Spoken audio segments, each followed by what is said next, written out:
Okay.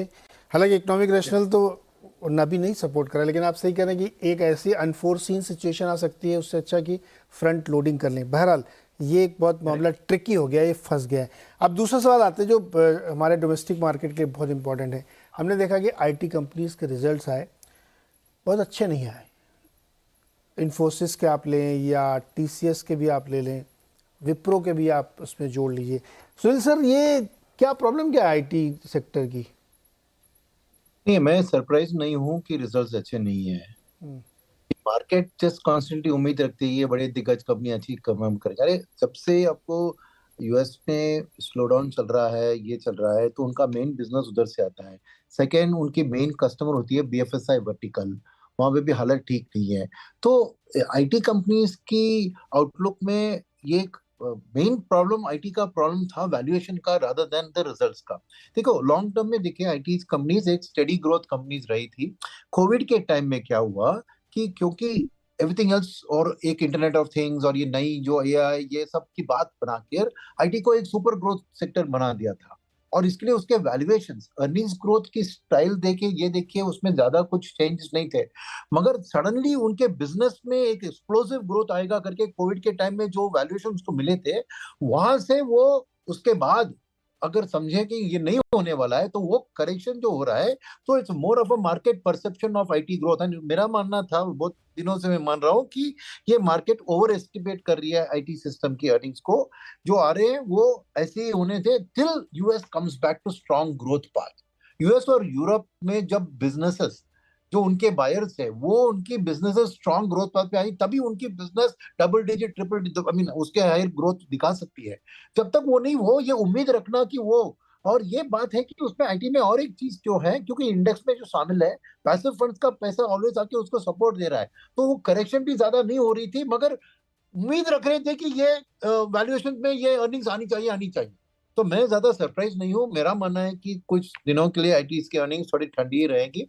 Okay, and may be small and mid cap IT companies का better chances होगा, क्योंकि वो market share छीन सकते हैं लार्जर कंपनी से और अपनी ग्रोथ को बढ़ा सकते हैं। मगर एक तो सेक्टर एज अ होल मेरा मानना नहीं है कि आईटी की ग्रोथ की दिन आगे है। नहीं, वो स्टडी स्टेबल है, सेफ्टी ओरिएंटेड सेक्टर है। हर पोर्टफोलियो में कुछ आईटी रखना चाहिए, उसमें प्रॉब्लम ही नहीं है। मगर उसको एक ग्रोथ सेक्टर मानकर उसको हाई वैल्यूएशन एक्सपेक्ट करके उसके अर्निंग्स ग्रोथ में एक बहुत बड़ा अपवर्ड रिविजन एक्सपेक्ट करना ही मेरे लिए गलत चीज सामने दिख रही है। और मेरे लिए ये इनलाइन थे in terms of what we thought slow down की इम्पैक्ट जो होगी उसी की तरफ। So I'm not unduly negatively surprised by the what market is saying is weak earnings.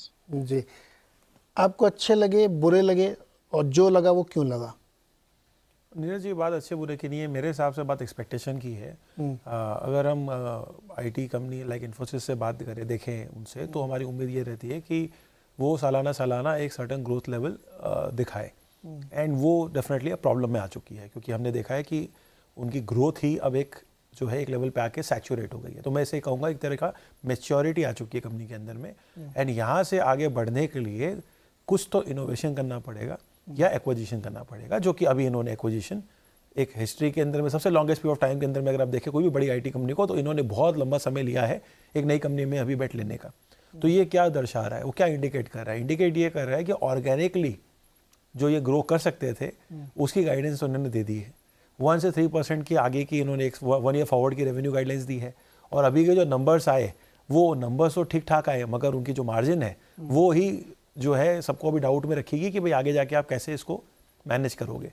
सो मुझे लग रहा है कि इंडियन आईटी में लार्ज कैप के अंदर में लार्जली ये सब के सब जो है सैचुरेटेड है। एंड एक हम लोगों की फेमस डिस्कशन कई बार एचडीएफसी बैंक को लेके हुई है, जो हमारी फेवरेट चर्चा होती है, जिसने काफ़ी समय तक एक ही पोजीशन पे मेंटेन की है। मुझे लग रहा है आईटी के पॉकेट्स में ऐसा हो सकता है कि आप एक तरह की प्राइस कंसोलिडेशन कुछ लंबे समय तक देखें। दूसरी बात, सबसे इंपॉर्टेंट बात, जो एक्चुअल ग्रोथ आ रही है वो कहाँ आ रही है? वो एक्चुअली यूएस के अंदर में आ रही है। निवेदिया 4 महीने में डबल हो चुका है। उसकी आप अर्निंग्स देखिए, उसके आप आगे के फोरकास्ट देखिए, और जिस तरह से वो स्टॉक ने परफॉर्मेंस दी है, तो अल्टीमेटली ओनरशिप आईटी की, चाहे वो यूएस कंपनी की हो या इंडियन कंपनीज की हो, आप देखिए ओनरशिप तो फॉरेन की है। तो फॉरेनर्स जो है, बाहर के इन्वेस्टर निवेशक, उनके पास सबसे ज़्यादा ओनरशिप रहती है। तो उनके पास कोई कारण ही नहीं है इंडिया में आके इन्वेस्ट करने का जहाँ पे एक्चुअल ग्रोथ कहीं और से आ रही हो। So nobody is looking at, see we are looking at Infosys, TCS and other names क्योंकि हमारे यहाँ से निकल गया है, तो हमारे एक वो भी अच्छा है कि भाई ग्लोबल नेम्स है, मगर बाहर में और भी ऑप्शंस है, और अगर वो ऑप्शंस के अंदर में किसी को बेटर बेट लेना है तो आज वो अवेलेबल है. So I think so that is what the global investors are chasing growth and at a size. So I think so दोनों बात हो रही है. कंपनी ऑफ कोर्स इन्फोसिस में बहुत साइजेबल है, बट यहाँ से विजिबिलिटी के बेसिस पर अगर हम कंपेयर करें तो फिर यहाँ से तो डेफिनेटली जो ऑलरेडी पता है उसको देख के मार्केट इसको और तो कोई वैल्यू दे नहीं पाएगा. So unless we don't see a positive surprise coming from the management something else और the acquisition they are doing, उससे कुछ अपने रिजल्ट में देखें, तब तक मुझे नहीं लगता कि कोई स्टैंस बदलेगा इन्फोसिस के लिए as far as buying any new position is concern. Okay Anurag, मेरे 2 क्वेश्चन है.